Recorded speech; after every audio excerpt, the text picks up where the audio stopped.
আমাদের ক্লাসটি কেটে যাওয়ার কারণে আমরা দুঃখিত। এরপরে আমরা প্রোটন সম্পর্কে আবার বোঝাচ্ছি। প্রোটনের চার্জ হচ্ছে প্লাস ভি, মানে এটা পজিটিভ চার্জ। এর চার্জ হচ্ছে, ইলেকট্রনের চার্জ ছিল -1.60 গুণ 10⁻19 কুলম, আর প্রোটনের চার্জ হচ্ছে প্লাস 1.60 গুণ 10⁻19 কুলম। ভর হচ্ছে 1.67 গুণ 10⁻24 গ্রাম। প্রোটনের আপেক্ষিক আধান প্লাস, আর এর আপেক্ষিক ভর হচ্ছে 1, অর্থাৎ এটার এই যে নিউট্রন, প্রোটন, ইলেকট্রন এর সাথে তুলনা করার মাধ্যমে এর ভরটা হচ্ছে +1।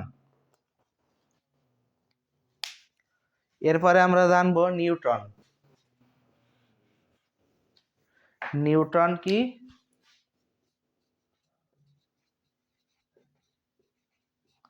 নিউটন হচ্ছে নিউটনের চার্জ বা আধান 0। নিউটনের চার্জও নেই, কোনো আধান বা চার্জ কিছুই নেই। এর চার্জ বা আধান হচ্ছে 0, আর এর ভরটা হচ্ছে প্রোটনের ভর থেকে একটু বেশি। প্রোটনের ভর থেকে একটু বেশি। সেটা কত?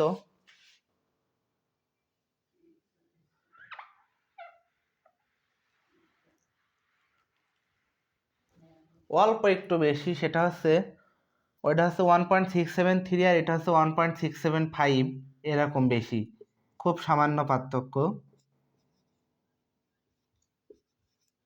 আর এর আপেক্ষিক আধান কত?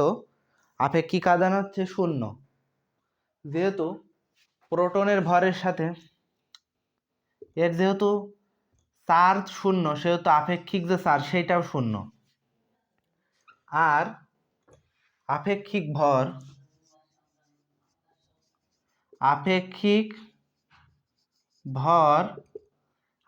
ভরটা কত? এর আপেক্ষিক ভরটা হচ্ছে +1।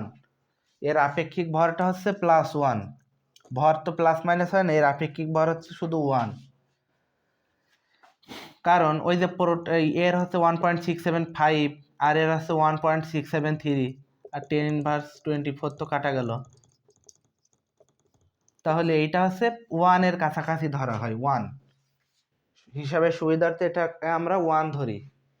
তো এই ছিল প্রোটন, ইলেকট্রন আর নিউটনের প্রশ্ন, মানে এগুলোর ব্যাখ্যা।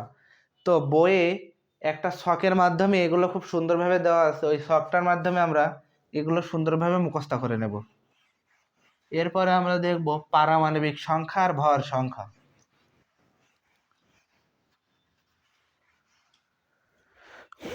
পারমাণবিক সংখ্যা কি?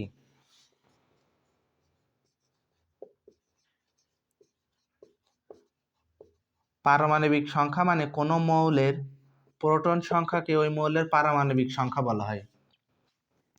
কোনো মৌলের প্রোটন সংখ্যা কে ওই মৌলের পারমাণবিক সংখ্যা বলা হয়। যেমন অক্সিজেনের ভিতরে প্রোটন আছে 8টি, নাইট্রোজেনের ভিতরে আছে 7টি, হাইড্রোজেনের প্রোটন 1টি, নিয়নের প্রোটন 10টি, আর্গনের প্রোটন 18টি, আরও আছে ক্যালসিয়ামের 20টি, ফেরাসের 26টি, ক্লোরিনের 17টি। তো এই যে এই বিভিন্ন মৌলের যে প্রোটন সংখ্যা থাকে, ওই প্রোটন সংখ্যাকেই ওই মৌলের পারমাণবিক সংখ্যা প্রকাশ করা হয়। কোনো মৌলের পারমাণবিক সংখ্যা আর প্রোটন সংখ্যা সেম, তো এই প্রোটন সংখ্যাকে আমরা জেড দিয়ে প্রকাশ করি। প্রোটন সংখ্যাকে আমরা জেড দিয়ে প্রকাশ করি। কোনো মৌলের একটি পরমাণুর ভিতরে যেহেতু এটা চার্জ বা আধান 0, মানে পারমাণবিক সংখ্যা, চার্জ বা আধান 0, নিউটনের চার্জ বা আধান তো 0, তাহলে এর ভিতরে থাকে আর কি প্রোটন আর ইলেকট্রন। তো এই যে প্রোটন আর ইলেকট্রন একটা মৌলে যতটি প্রোটন থাকবে সেই মৌলের ভিতরে ঠিক ততটি ইলেকট্রন থাকবে। তো একটা মৌলের ভিতরে যতটি প্রোটন থাকবে ঠিক ততটি ইলেকট্রনও থাকবে। এই হচ্ছে পারমাণবিক সংখ্যা। পারমাণবিক সংখ্যাকে জেড জেড দিয়ে প্রকাশ করা হয়, জেড। তো এরপরে আমরা দেখব ভর সংখ্যা।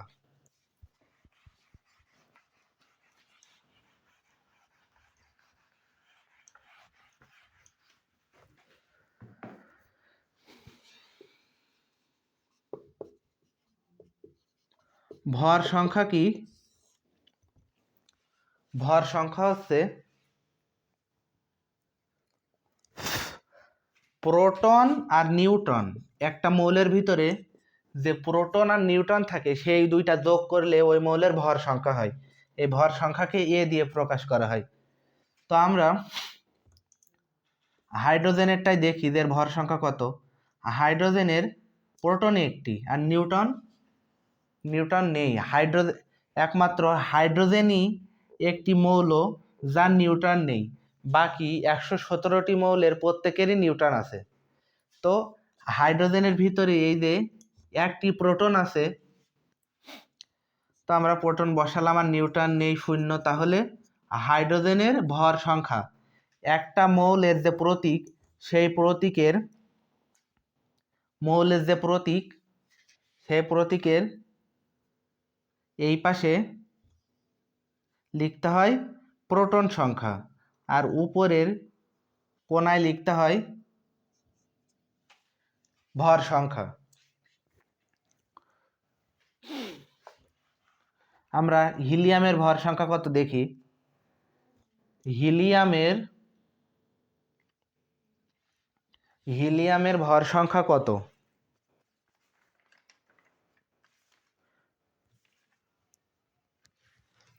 হিলিয়ামের ভর সংখ্যা হচ্ছে, হিলিয়ামের প্রোটন তো দুইটা, হিলিয়ামের প্রোটন হচ্ছে দুইটা, তো দুইটা বসাই। আর হিলিয়ামের নিউট্রনও দুইটা, আর হিলিয়ামের ভর সংখ্যা হচ্ছে 4।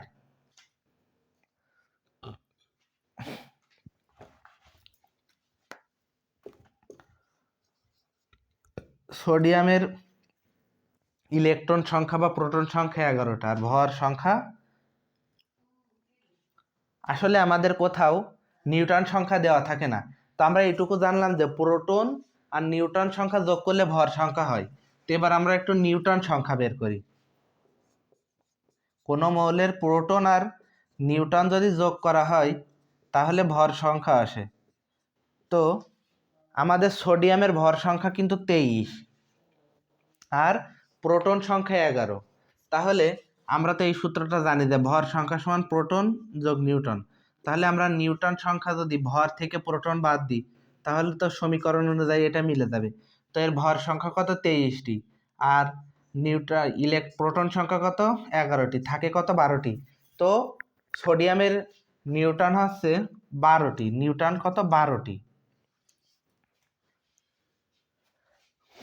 এই সোডিয়াম যদি কোনো ইলেকট্রন, সোডিয়ামের শেষ কক্ষপথে একটি ইলেকট্রন থাকে, সোডিয়াম যদি একটি ইলেকট্রন ত্যাগ করে অথবা গ্রহণ করে সেই চিহ্নটা এই পাশে বসাতে হয়। এখানে প্লাস অথবা মাইনাস দিয়ে বোঝাতে হয়।